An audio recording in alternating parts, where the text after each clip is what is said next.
r/EntitledParents.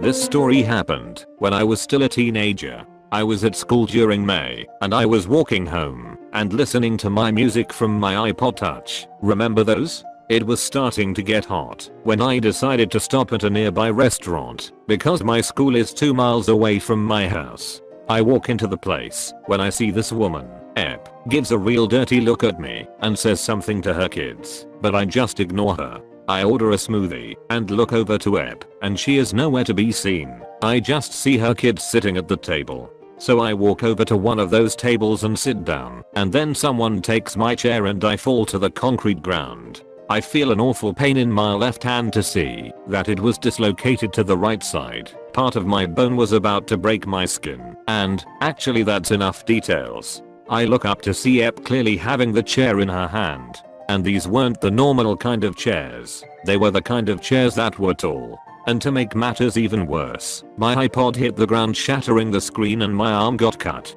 Ep, I needed this for my kids. You did that to yourself. Me. What I said next contained a lot of bad words, so I'm just going to translate it. Why did you think that was a good idea? You broke my wrist. I'm in pain on the ground, clutching my wrist, with blood coming out of my right shoulder. From the iPod Touch screen I fell on. Some woman who was also there was helping me. Then the cashier comes to the Ep. See, cashier, miss, we are going to have to call security on you. The restaurant was at a small mall. Ep, I'm innocent. He fell by himself. I needed this for my kids. Right now, some employee in the back called an ambulance. See, everyone here clearly saw you take the chair from under him. The woman who was with me helped me get up and walk outside. Ep starts to stutter, then look around. Then she just started running. C starts to follow her and just barely gets a picture of her license plate. Completely unaware that she left her purse with her ID and children at her table. I watched her get into her car, which was parked into a fire lane, no parking, and speed off. The ambulance eventually came, and they put my wrist into a cast and put a bandage over my shoulder. When I told my parents, they were mad. The police found this woman in less than half an hour because she got pulled over for speeding not even 10 minutes after. When they caught her, she denied that she did anything. One look at the security camera and Ep was obviously lying. Not only did she lie to a police officer, she was put on trial for not only assaulting me and trying to run away, but because in her car was drugs and alcohol. I forgot how much she was fined because I put it aside for high school and college, but I'm pretty sure it was a lot. There kinda is a happy story to this. For Christmas, my parents got me an iPhone because Ep never paid for the iPod.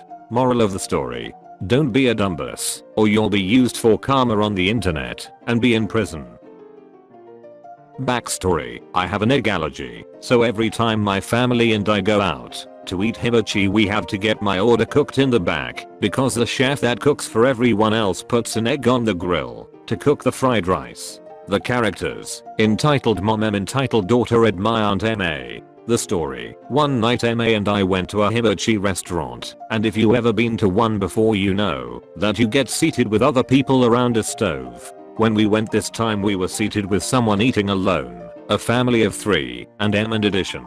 Everything was going as usual. We got our drinks, ordered our food, and right before the chef starts cooking, they clarify if our food is correct. So when he gets, he asks, your food is in the back, right? I say yes, and in the corner of my eye, I see him make a confused face. I didn't think much of it because I was just a little kid.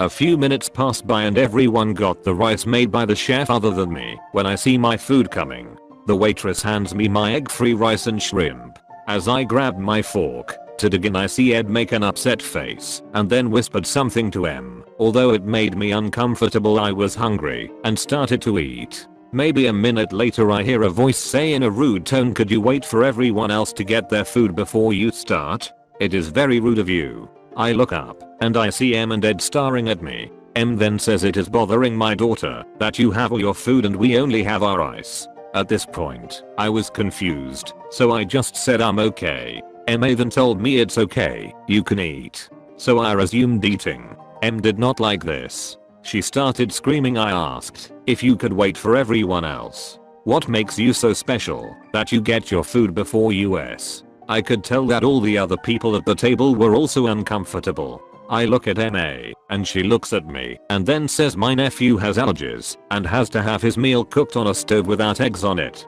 M red in the face with rage then exclaims, bullshit, you just asked them to cook it in the back so he could get it before everyone else. MA was left speechless because of the disrespect. MA has had enough and asks for the check. As we are leaving, M is still yelling at us, but I couldn't tell what she was saying because I was sobbing out of the embarrassment. I'm still in disbelief to this day on how rude M was. Anyway, thanks for reading. Subscribe or I will sob from embarrassment.